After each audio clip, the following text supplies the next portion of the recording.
Hello and welcome to the Ozone. I'm your host, Jeff Hazard, retired sports information director of SUNY Oneonta and still current chair of the Hall of Fame committee. And today I'm going to welcome Elizabeth Muller Busta to our show, graduate 2003. And we're going to be inducting her into our Athletic Hall of Fame on June 8th of this year, 2024. So welcome to the show, Beth. Thanks for having me. I'm excited to be here. Yeah, no, it's really great to see you and reconnect with you after many years. I mean, we're talking 21 years now. Yeah. That's crazy to think. Been a minute. Yeah. Oh, it has. I mean, I don't even know where the time went during my time, because I was there for almost 25 years before I retired, and, all the athletes and the names. And so for me, it's great to be able to, honor some of the athletes during my time there. And certainly you were there, right? My first year. Yep. I think it was your second year, I believe. I think so, yeah. 99, yep. And certainly you're a name that came out, like as we got into the fall season, everybody, your name was on kind of the top of the list of being one of our top women's tennis players. So, before we go further, just congratulations on behalf of the Hall of Fame committee. Thank you. It's exciting, unexpected. Wasn't really expecting the phone call from you there. Yeah. But yeah, definitely an honor. Yeah. Did you, let's start there. I mean, you play tennis, it's not the highlight sport a lot at most colleges, but you certainly, distinguished yourself as an all-conference player and champion. But, like you said, I mean, you say it was unexpected. I mean, did you think you had a good career? So it's funny, 20 years ago is 20 years ago, right? So yeah. Even in reviewing some of the statistics, it was kind of taking a drive down memory lane of these were the things that I did accomplish at the time. I knew at the time that I was doing good things and that we were having a blast along the way. And that was what was important to me at the time. Yeah. But coming kind of full circle to this, that I wasn't really expecting that. Yeah. So when you did graduate, you were our all-time, obviously I got a chance to dig into all the, a lot of the records, during my time there. And we found out that you were the all-time combined wins leaders for many years. I mean, we didn't have a student athlete break it till 2015. Bryn Sussman finally surpassed it, but it still stood for, over a decade, which is, that's kind of special. It was a good run. Yeah. Did you, and you had some, again, SUNYAC champion and, you helped the team at that time. Now, certainly we did win a SUNYAC title finally a couple of years ago, which again, I was fortunate enough to be there when they won their first one, which was great. But certainly players like yourself, I think are the ones that really kind of got the ball rolling, because prior to you, maybe the teams weren't doing as well, but, I think your group and then, going forward, I mean, how does that make you feel that you might, you're part of something that really started back then? It's fun to know that we were part of that transition, right? Like It is a D3 school. I chose Oneonta because I wanted to play tennis. That was my goal in going to college. It was just to play tennis. And so having the team grow during my time there, and then just to see the program continue to expand, it's been fun. Yeah. Have you followed them after you graduated? Not a ton. A ton. Every now and then I'll go and look things up and see how things are going. Yeah. But yeah, life's gotten a little busy. So following, staying in touch with many things has kind of slipped away. Yeah, no. I mean, so you said you chose Oneonta because you wanted to play tennis. Yep. And that nothing wrong with that. I mean, the experience certainly, but you did do well academically as well. I mean, you did have a couple of times that you were on the SUNYAC commissioners list. And I mean, do you think that tennis is definitely an individual sport?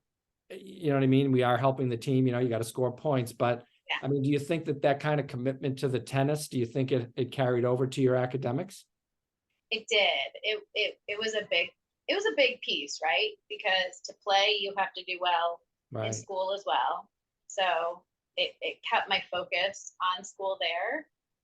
But it also helped with a lot of the discipline along the way. Um, I viewed tennis very much as a team sport, as individual as it is. I always viewed it as the team, Okay. which is, I think, what helped me along the way with it. Yeah. And what gave me more opportunities on the team, because it was a team to me. Yeah. We won together, we lost together. Yeah. Um, and so having that along the way and building those friendships and those relationships, um, those were a big reason for me wanting to be there and wanting to be at Oneonta.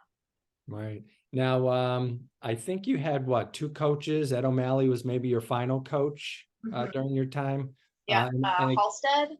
Yeah, Yep, Bob, he right? was Bob coach. Yep, Halstead. Bob. Yeah. Yep. He Um, was coach my freshman year. yeah. Now, certainly Ed O'Malley came with a pedigree of tennis. I mean, he was a collegiate tennis player Yeah. and kind of knew his, knew the sport and I, Mm-hmm. the recruiting seemed to get a little better during that time. And he kind of Yep.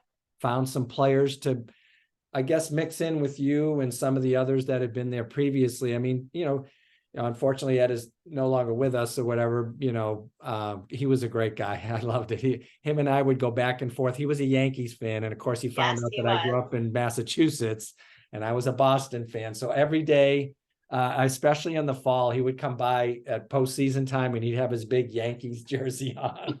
I mean, he was just a great guy. And so Yeah. talk a little bit about Ed and how you think his coaching helped you and the team. Yeah, so I ended up taking a semester off my sophomore year. And he was a lot of the reason why I came back. Um, I had gone to a dark place mentally, and I went home and tried to kind of recover from that. And he called on a regular basis to check in, to say, how you doing? You're Yeah. coming back, right? And, when I left, I wasn't really planning on coming back. It was the line you said, but Right. the intention wasn't there. Right. But it was him calling and checking in and encouraging, and being that kind of positive light and force to say, yeah, we got you. Come back to us. We got you. Yeah.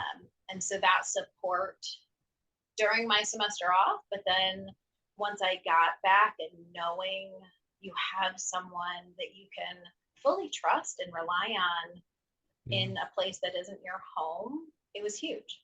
Yeah. So some of your teammates during that time, I'm just trying to think of some of the names. I mean, we had who I'm just trying to So remember we had some. Rachel Martin, Yeah, Tex. Rachel. Yep. Yeah. Sarah Fikert, Oh, Catherine yes. Lanico. Yeah. Um, That was that first freshman class, I think that he recruited. Those were some pretty good players. yeah, it was a Um, great class. Yeah, we had yeah. a good time. And so now you're the kind of the elder statesman, you're coming back, and maybe you're not so sure about what's going to happen with the team and your place maybe, but then you became a leader. And so why don't you talk about that, bringing in some of those newer players and how you think that helped? Yeah, I mean, being a leader was also kind of a shock to me on the team. Throughout high school, coming into college, the leader hadn't been my role previously. So when Ed kind of picked me for that, I was kind of like, why me? Yeah. But he always saw something in me that I didn't really realize was there myself. Yeah. But I'm the team player. I'm going to be the one who's there encouraging everybody, during all of our matches. Instead of wandering off, I'll stick around and hang out and make sure that everybody's doing okay. And that's transitioned into life after tennis and life after college. And that's just kind of the person that I've become. Yeah. Good coaches recognize good leaders. I mean, that's, sometimes you say sometimes you might not be ready for it, but Yep. If the coach and a lot of people shy away from it. So certainly we know that you didn't, Yeah. because you did become a leader in our program and certainly everyone appreciated that. So Talk about some of your other experiences as a student athlete there, you know, maybe some memories of some trips or some memorable matches. Yeah. So I was so Rachel Martin was my doubles partner, Yeah. right? And she's a She was, blast. she was fiery. She was fiery, right? So with with that team, our motto became fired up, Yeah. right? So constantly encouraging each other. Um, the road trips were a blast. Um, and the endless singing in the van. I don't know how Ed Yeah. dealt with us looking back, and thinking Yeah. about his position, Yeah. and how kind of obnoxious this group of 20 something year old women were. Yeah. And he just took it in stride and, Yeah. and rolled with it. Yeah. Because of course he had a daughter himself. Yes, he That did. might have Yep. helped a little bit. And I know Yep. that she was a little younger than all of you. But I'm sure that the he brought her around to practices, didn't Mhm. he? At Yep. times. I mean, Yep. I'm sure she might have looked up to some of you on the team. Yep. Um, I mean, how important was that? Like someone who really wasn't on your team. Yeah. So Marie was fantastic. Um, and I hope if she sees this, I hope she's doing well. But yeah, it was always fun to have Marie around. I know in the summers I would work at the park Oh, for the okay. youth program doing tennis. Yeah. And their backyard was right there Yeah. as well. So I would see them throughout the summer too. Yeah. But to you're part of the family, Yeah. right? And so it kind of all ingrained. We didn't just have coach from, whatever 4 to 6 for Right. practice or matches. We'd still see him Right. throughout daily life. So it was Right. great to be a part of it all. Yeah. So now you said that a lot of the things that you learned from, within the team and your teammates and coach, have kind of carried over to what, your life, because everything is about getting to the postgraduate and moving on to Yes. bigger and, better things, we all hope. Yeah. So you've had a couple of positions. Right now you're living in Ohio. Yeah. You found your way into the world of accounting, sounds like. And why Yep. don't you take us from where you started to where you are now? That's been a journey. Yeah. So I graduated with a degree in human ecology with a concentration in child development and family studies. I worked at a couple of group homes. I became executive director of one down in North Carolina pretty quickly.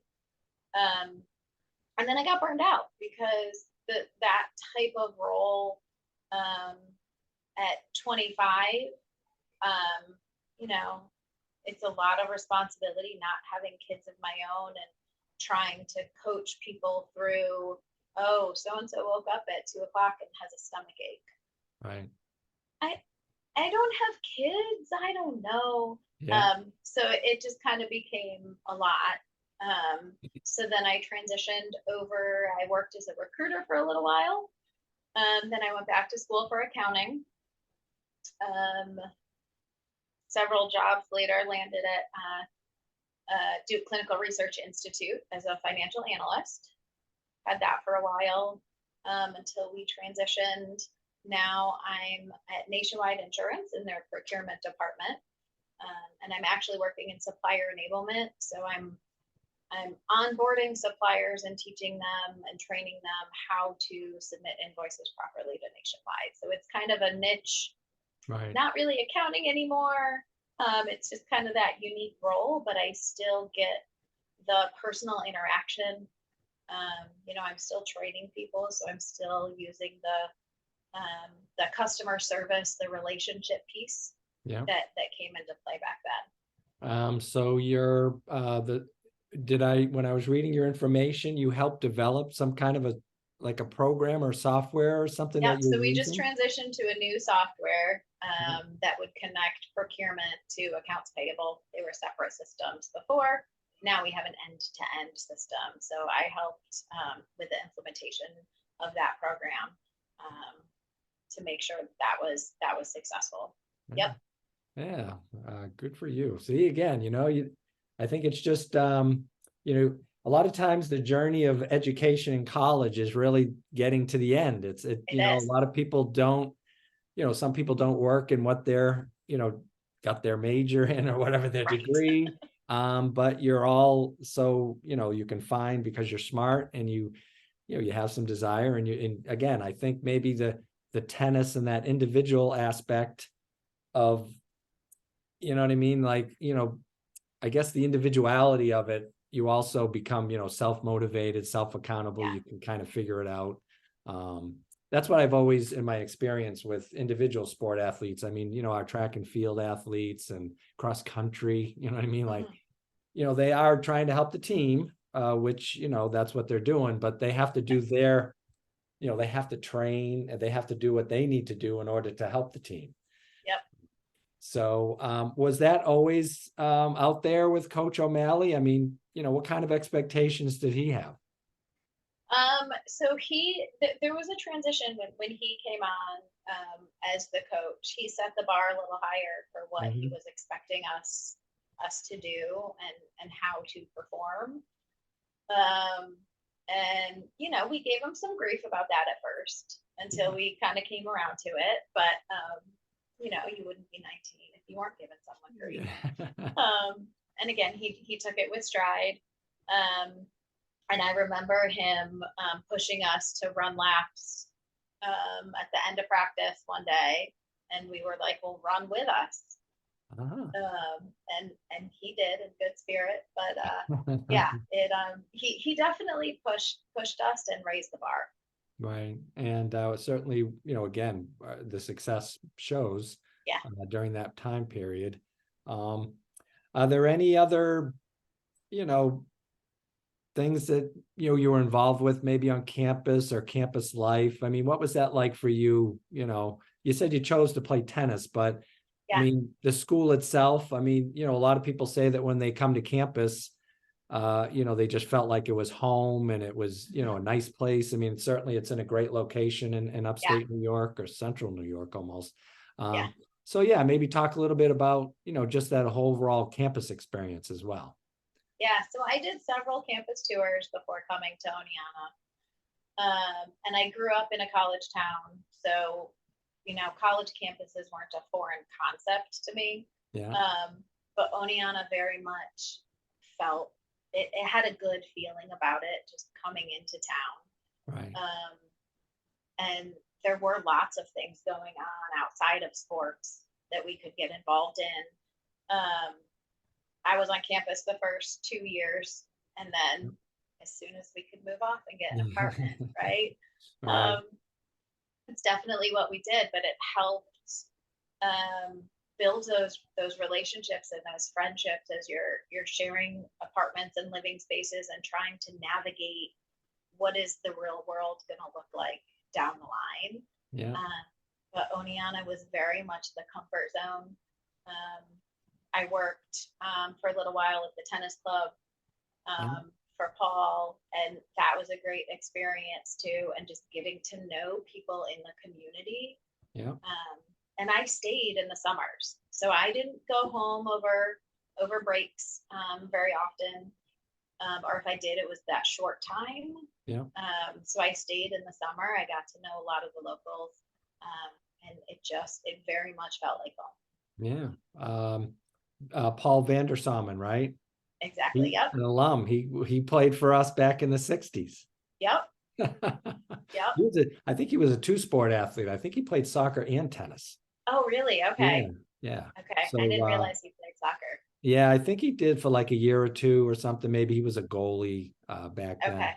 But yeah, I mean, just another guy who came and ended up staying and opening a tennis club, and it became a community, place for, like you said, for people to kind of come and either learn tennis, play tennis. I know that we were still using the tennis center for practices and things. So that was still a great resource for us. So, your career now, certainly it sounds like you're doing well. You still, do you still compete? I I don't really compete anymore.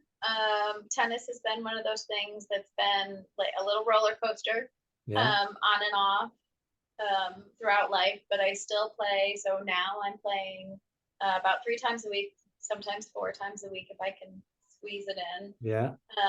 But I have the three littles, so Yeah. it's a little tricky to fit in full-time work and the three littles and some tennis. But yeah, Yeah. right now I do some clinics, I do a league, but Oh, okay. nothing too really That's okay. competitive, I would It's say. one of those lifetime sports, you know, Yeah, tennis, golf. I mean, that's, you know, yeah.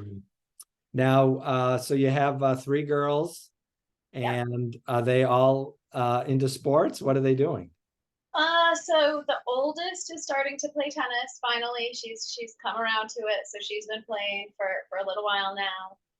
The middle, she's focused on hanging out with friends and more social things. Yeah. She doesn't want to have a schedule to stick to. She just wants to kind of roam. And the little one is still getting her footing. Yeah. She's still kind of figuring it out, but she's Yeah. 6. So Yeah. we've tried a bunch of things and we'll see where she lands. Yeah. It's a lot of fun. It's a lot of fun. I mean, Yeah.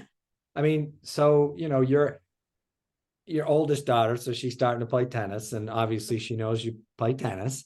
Yep. Does she ever ask about your experience at Oneonta and how you were and what kind of a player you were? Yeah, so we've had, I mean, since I got your first phone call, we've had quite a few conversations about it because we're talking about the road trip out there in June. Yeah. So we've talked a little bit about it. We found some old pictures, and some old articles going through some stuff. So it's fun to reminisce and look at with the kids. Yeah. Oh, that must be fun. That must be fun. Yeah. Yeah. So, is there anybody else in your experience, you know, maybe outside of tennis, who you think maybe helped you along during your time at Oneonta? Yeah. So I think the one person that we haven't talked about so far is Glenn Mayer, who was the Oh, assistant coach. Glenn, another, Yeah. you know, not with us, but man, what a guy he was. Yeah. The best teddy bear. Yeah. That it was very much a yin yang with Glenn and Ed as Yeah. coaches. Yeah. Because Glenn was there for the fun and he was there to support and he was Yeah. there to encourage, and you know, he was a lot quieter, but you felt the same support. Yeah. You know, Ed was a little tougher. Yeah. So it was good to have the balance. Yeah. But Glenn was phenomenal.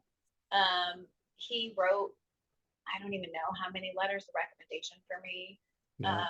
post college, and just a great man. Yeah. He, you know, during my, you know, you'd say my early years there, you know, when he got into the president's office and, you know, in the communications area, you know, him Yeah. and I would talk all the time about, you know, how can I do things better for the college? And he would ask me about the things I was doing to try and maybe get the college to maybe do some different things, you know, especially when we wanted to get into some streaming and that kind of stuff. And when the website came, I mean, that was certainly a big part that everybody wanted to jump on that. But yeah, Glenn, I mean, you know, just a real great demeanor about him, and you never felt like he was always on your side. You know what I mean? Like you never Absolutely. felt any antagonism or anything. And of course, you Yep. know, when you work in the president's office, it can get, you know, it can get pretty testy, I'm sure. You know, but he was always good as a resource because I always knew what was going on campus. Yeah. So yeah, You Glenn. never felt stress from him. No. And those kind of people you need around. Absolutely. Yeah. Especially like you said, in tennis, you know what I mean? And we know, I mean, I think the perfect balance of Glenn and Ed was just about right for that team. Yep, it was. Yeah, absolutely. So yeah, I mean, is there anybody else you'd like to maybe thank or you know, have a shout out to? Or Yeah, I mean, all the girls that were on the team throughout my tenure, they're what got me through college. Yeah. Truly, it's what got me through, and Yeah. has then allowed me to become the person that I am today. It really is those formative years of life, right? That help you kind of figure out what are my next steps going to be. So just truly thank you to everyone who I was on a team with. It was great. Do you have have you had an opportunity? Have you connected with any of them or stayed in touch with, with social media, right? You can keep in touch with everybody. Yeah. But so it's been a while, but we did come back to alumni weekend. I met up with Rachel. She came to an alumni weekend? She did, yeah. What year was that? Yeah. I'm trying to remember what it was. I tried to get tennis folks back for alumni weekend. And there were a handful that came, but not quite as many as I had hoped. So, but Rachel came back. I don't remember when it was. It was a while ago. Yeah. It was quite a while ago, but I mean, still the same text, just a blast to hang out with. Yeah. I mean, this is, with Hall of Fame induction being during alumni weekend now, hopefully some of the people will see the fact that you're being inducted. Yeah. You know what I mean? And hopefully that's what we're trying to do. We're trying to capture some of those maybe teammates and, former, people that were around the program, to try and get back and just to say hello and congratulations. So we're hoping that, that we'll get maybe one or two. You never know. Maybe somebody will surprise us. That would be amazing. Right? Yeah, I would love to reconnect. Yeah. That would be a great time. Yeah. Well, listen, again, we certainly, well-deserved, for me, again, it's even doubly, the pleasure of inducting and being able to honor, student athletes, that I had the chance to watch and write about and just kind of be around and learn, more about. And so certainly congratulations again. And we look forward to inducting you on June 8th and meet your family, your daughters. I mean, it's going to be a lot of fun. It's a family thing. Yeah, we're looking forward to it. Yeah. Well, listen, congratulations once again. And certainly we look forward to inducting you. And, we'll see you on June 8th. Thanks.